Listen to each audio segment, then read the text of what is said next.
Hey guys, welcome to another episode of Hidden Voices. I'm your host Samir, and today we have another good episode for you.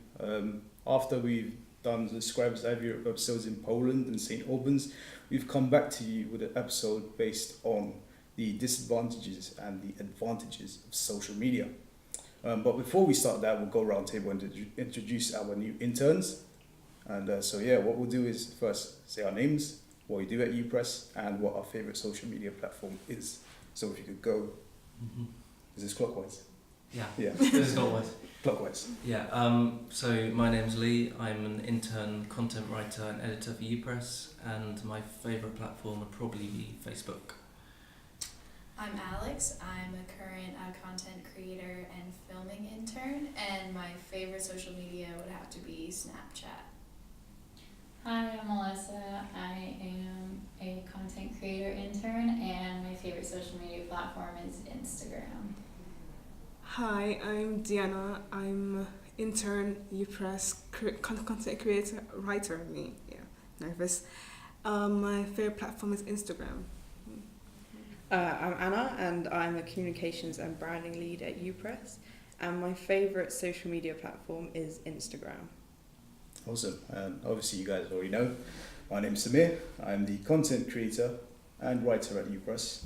And my favorite social media platform, although it doesn't exist anymore, is probably Bebo. Now you guys were asking what Bebo was. So Anna, can you briefly describe what Bebo is to our American counterparts? I vaguely remember it, but you had like your different profiles, and all I can remember is that like you would like send people love on Bebo. Yeah, sharing the love in it. Yeah, I still remember that. Yeah. What? Yeah. I don't know what it was, but it was like the amount of love you had was like your social status. So. Yeah. So you could only send like one love to someone one day, each day, I guess. And then it was basically like, it was likes, I guess. It was like the equivalent of like Facebook likes, in it. And so you'd always have that your crush from like from like high school, not high school, like primary school, showing you the love, and that would probably get you going for the rest of the day. You know, that'd be your motivation for the rest of the day. So yeah. And in terms of what we're discussing today, the advantages and disadvantages of social media, can you briefly go over the different sections we'll be talking about? Yeah. Well, me and Dee kind of suggested we talk about issues with privacy, viral videos, and promotion through social media. So, for example, how people can kind of gain fame and success via social media. Okay. I think we'll start with the first one then, issues with privacy. Privacy has been a big issue in the last 2 years or so with the hacking scandal and whatnot. It's played a big part in politics, not only here in the UK but also in the US. People have been linked to different like hacking scandals and whatnot, and it's really affected. Well, the news that we're getting now, it shows us that it's really affected Brexit and the 2016 general elections in the US. What were your takes on that when Facebook was discovered to selling like different like information to like private companies and whatnot? Did you feel like, did you guys like shift off of Facebook afterwards? Because I definitely did. Yeah, I did. Yeah. I got scared. I was going to change my email address to my other email address because I got scared that someone's going to hack my thing. Yeah. Because I've had it for years, but I don't really go on Facebook like that. Yeah. But yeah. Yeah, I guess it depends on what you're posting. Like, I mean, I don't know. I use Facebook for like pictures to like let my family know what I'm doing, but like not like, you know, private information or like contact information. I guess it's just kind of like a social media literacy that we have now that's like a better understanding of like what to put online versus what people used to put online because of data security. I think it's interesting the question of whether or not Facebook has the access to our private information, because on the one hand we are signing up on their platform and giving them our information, so it's interesting what can they do with that, and is it under our control or is it under their terms? Yeah. I mean, does anyone read the terms and conditions? There's like Yeah, 75 no. pages. No, and I no one don't. reads them. I skim the Never first read them. line. Skim Yeah. the first line and be like, okay, accept. That's Accept, what I do. It's too much reading, innit? To do with social media, yeah. Well, the one thing I do avoid on sites like Facebook is probably adding family members, I think. That's a big breach of privacy, I think, personally. Because they end up just, It's the yeah, worst. they just end up snitching on you, innit? Like if you're doing some fun stuff. Yeah, Yeah. and you're just restricted on what you feel comfortable posting as well. Yeah,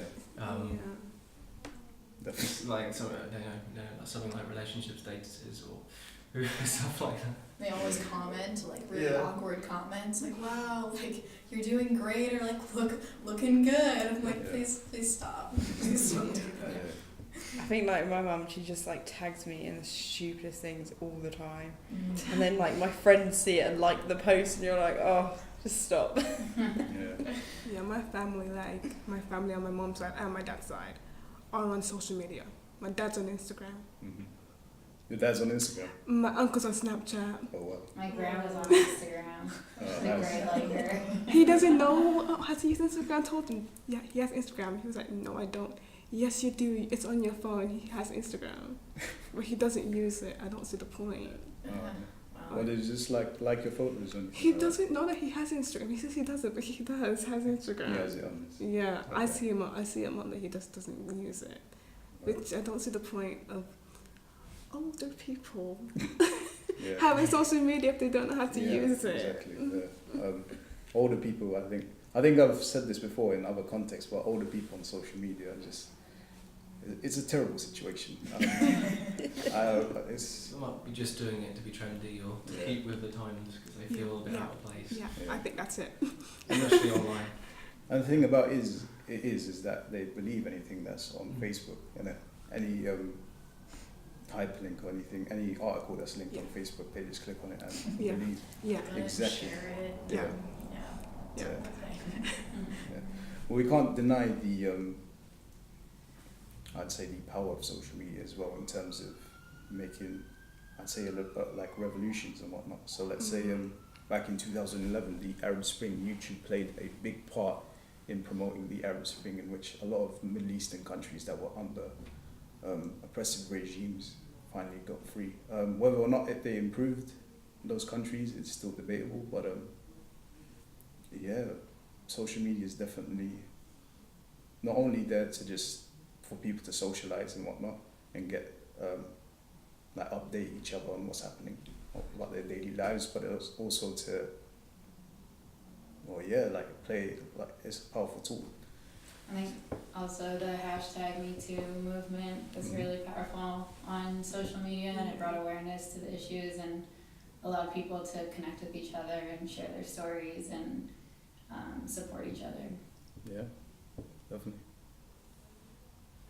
Are there any specific hashtags that you guys, except for like Me Too and stuff like that, any specific hashtags that you thought were really like, that really took off, I guess? I think the hashtag for this weekend was hashtag Don't Spoil Endgame, Yeah. innit? What was Yeah. that? That's For Avengers, yeah. Yeah. I see that everywhere and I'm trying not to like Yeah. look at it because I don't want it to spoil for me. I haven't seen it yet, so. Yeah, I think for the first week or two you kind of expected not to say anything, Yeah. even minor spoilers Yeah. to do with the film. You just have to keep quiet. Yeah. I'm just really hoping that turns into a meme, you know, for like just out of context in it. So it could be like a post about like something from the Home Office in it, and then someone just enters "Don't spoil any hashtag Don't Yeah. spoil I mean, any." it's frustrating for me because I work at the cinema, so luckily I Mhm. saw the film last night because I worked there at weekend. So Yeah, when people are coming up the screen, they just forget that other people haven't seen it. Yeah, and and they they start just- bickering to their friends. And about it.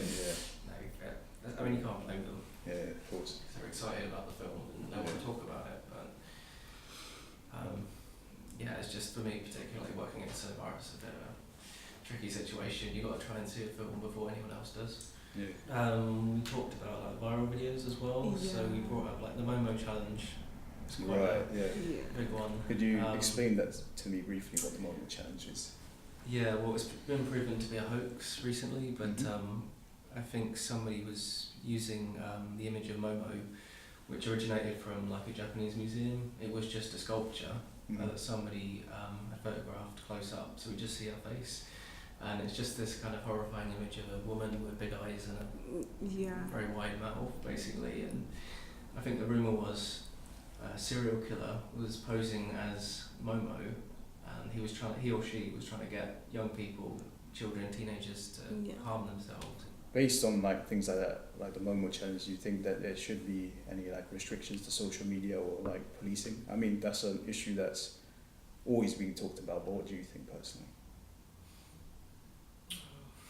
I mean, it's basically so hard to kind of govern that. I mean, there's people producing and like publishing content every day. There's like thousands and thousands of videos and posts, and like there's no way. How do you regulate that? Like how do you make sure that? I think you can, but in regards to the Momo challenge, I think you can, because I think I read an article that they basically put it on YouTube Kids. You know YouTube Kids. They that same Momo showed up on a child's YouTube video. It wasn't per pig apparently, and it just popped up, scared the kid half to death, like. Oh, wow. And to kill themselves, they're like 6 years old. They shouldn't be looking at that when they're watching their things. I think it can be regulated in a sense. I don't know how, but it can be, because they got that, and then you got the Kiki challenge. That. Oh right, yeah. Yeah, someone got injured doing that challenge. Yeah, I think that was literally Stupid. Yeah. Like, It's hard to regulate though, like where do you draw the line? You know, like it's basically based on opinion. So if one person thinks that this is like too much for children or too exaggerated or shouldn't be on social media, like another person might be against that. So it's kind of like who has the power to control it, and like where do you draw the line? But do you beta test? You know how you beta test certain things? Can you not beta test a video if you post it online? Yeah, I think that's the thing though, because YouTube has grown into like, it's been almost like 10, 15 years now since YouTube's been here, and it's like a powerhouse now, and so it's a necessity. Everyone accesses YouTube now, and so the only solution that they found is through like demonetization and stuff like that. And for a lot of like even like small channels trying to grow, it's proven to be a problem. And so yeah, in terms of like big websites where there's a lot of consumers, it's pretty hard to really like pinpoint where any solutions could be made, because there's so many people from across the globe using YouTube, and so yeah, I think it could be a bit of a problem. But on that note, I think it's something that kind of spreads to other platforms as well. I mean, with the Momo challenge, I mean, there's a phone number that existed, which you could call and then make contact with Momo. Yeah. And that number's changed so many times. So since it's been proven to be false and everything, it's kind of been taken down. There's still numbers out there you can call that people use to basically talk to these unsuspecting victims and stuff. So there's a lot of numbers out there you shouldn't call apparently, because you can make direct contact with Momo. Why would you ever call them that in the first place? There's people watch YouTube videos of other people calling Momo, right? Because they want to see what happens. It's like those in the safety of their own home. Yeah, of course. They can watch it on YouTube and see what happens to other people. Yeah. If Momo actually makes contact or not. Yeah. So it's kind of a lot of them happen to be like prank videos, isn't it? Yeah. And they've kind of become clickbait videos now, I think. Yeah. All the clickbaity stuff can tend to be very harmful in it, especially for young consumers, isn't it? But on that note, in terms of YouTube, do any of you guys have a favorite YouTuber in mind? I think I'll start off first. I think one of my favorite YouTubers for a long time was Smosh. You guys know who Smosh is? You don't know, but you know who Smosh is. Obviously, they've evolved over the years. Before they used to be like one of the original YouTubers. It was two guys named Ian and Anthony, and they used to lip sync to like Pokemon and stuff like that. Like basically like famous theme songs and whatnot. And then obviously they grew and evolved. They sold their company to some big. They sold their YouTube channel to some big company. They got it back, and now it's like a whole different group of people working together. And so yeah, I usually go there to see their laughter challenges, where they basically sit down in a small room and try to make each other laugh. So it's pretty good, I think. Mm-hmm. What about you guys? What's your favorite YouTube channel? I don't watch a lot of YouTube. I really just don't. My brother does, but I think like when I watch YouTube or when I watch YouTube here, we always watch like Vine compilations, right, okay. Which is another good former social media platform, but yeah, it's just kind of like videos about like news or like compilations of things. Like I don't actually sit and watch like someone talk about their life or something for 12 minutes. Yeah. And I don't really have a favorite YouTuber or watch it that much, but when I do, it's usually music videos or different albums that have come out. I'll watch on YouTube. Cool. I have one, maybe two, but I can only think of one right now. Cole and Sav, a married Sav. couple. Well, their name now is the LeBrant fam. They're a Christian couple, and they're just funny and stuff. But then other than that's what I watch in music videos and hairstyling videos. Cool. But that's about it. Awesome. I don't really have a favourite YouTuber, but I tend to watch like compilation videos as well, just because it's convenient, I think, to watch one video instead of 10 all documenting the same thing. So reaction videos, for example, for shocking scenes in like a TV series or something, I watch a compilation video rather than the individual reactions from different YouTubers. Cool. And Anna? I don't really watch YouTube, but I remember like a year or two ago I was like obsessed with finding Gemma Collins' funniest moments and just watching them. Right, okay. But that's about it, yeah. Alright, that's cool. What else do we have on the list? What else? I think we kind of discussed promotion as well and how some Yeah. people can become successful. There was also, on the topic of viral videos, there was a YouTube channel that had kind of lost views, and the members decided to fake a story that they were dying to try and get more views and subscribers.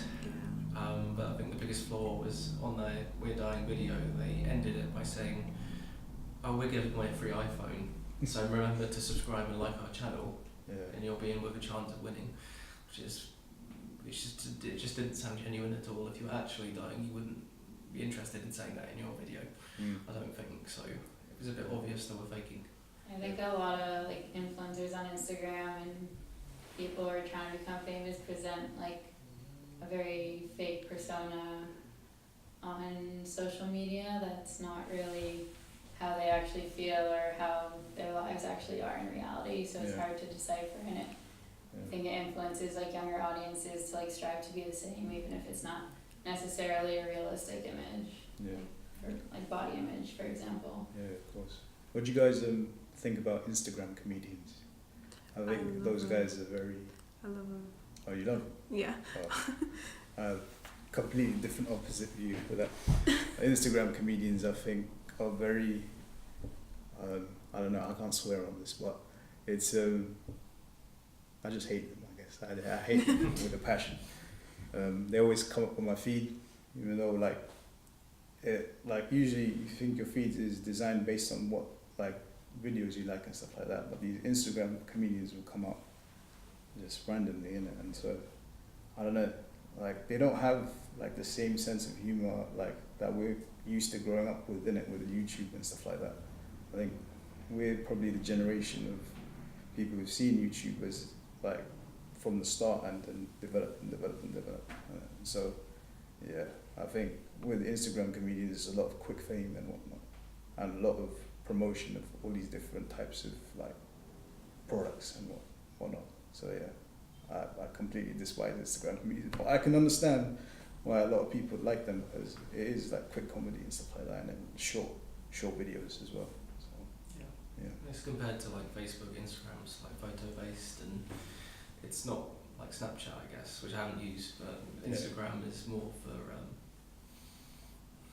how can I describe it? It's like fast food compared to waiting for a meal. So like a drive-in. So it's like a drive-in quickly. Basically, that you can get out of it. Whereas I think people might be willing to invest more time in reading a Facebook article. Whereas Instagram is more like a set for photos and quick content. Yeah, definitely.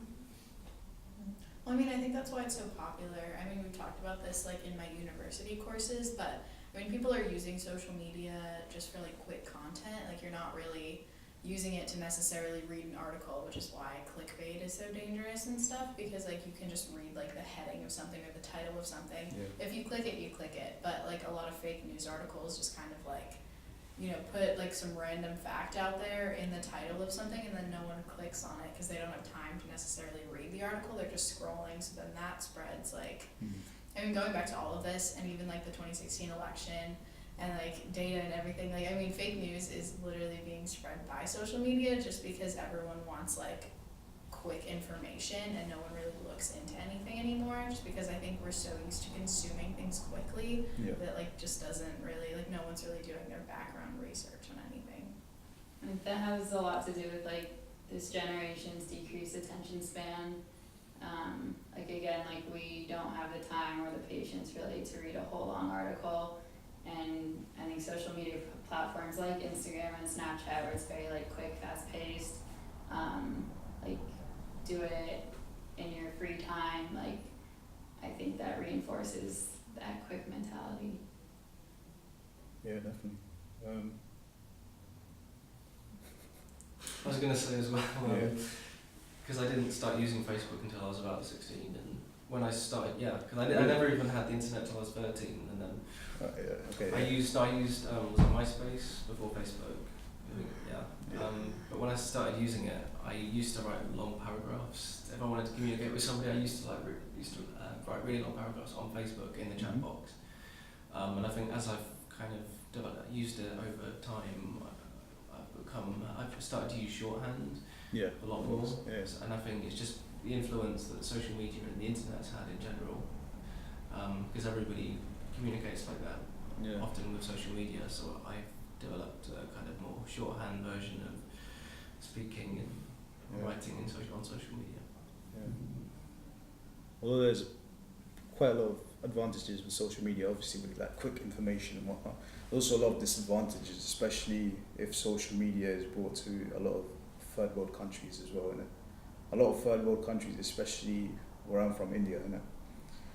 There's a generation of people that have no education at all, but they have the internet, they have phones, and so when they go onto Facebook, not Twitter, Facebook mostly for India, and they read anything, they just believe it, innit? And with that, they carry a mob mentality. So I don't know if you guys heard of this or not. There was like some like fake news going around in India about some guy kidnapping children, innit?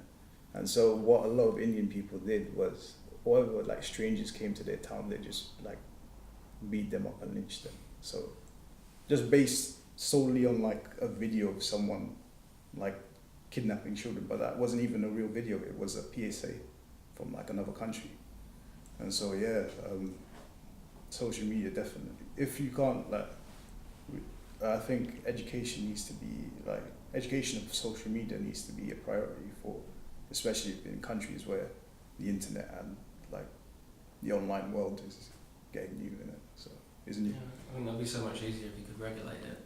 It would be, But you can't stop, your younger brother or sister from using a laptop or going on the internet, and it's difficult. And I guess the age of digital age to kind of, as I said, regulate it.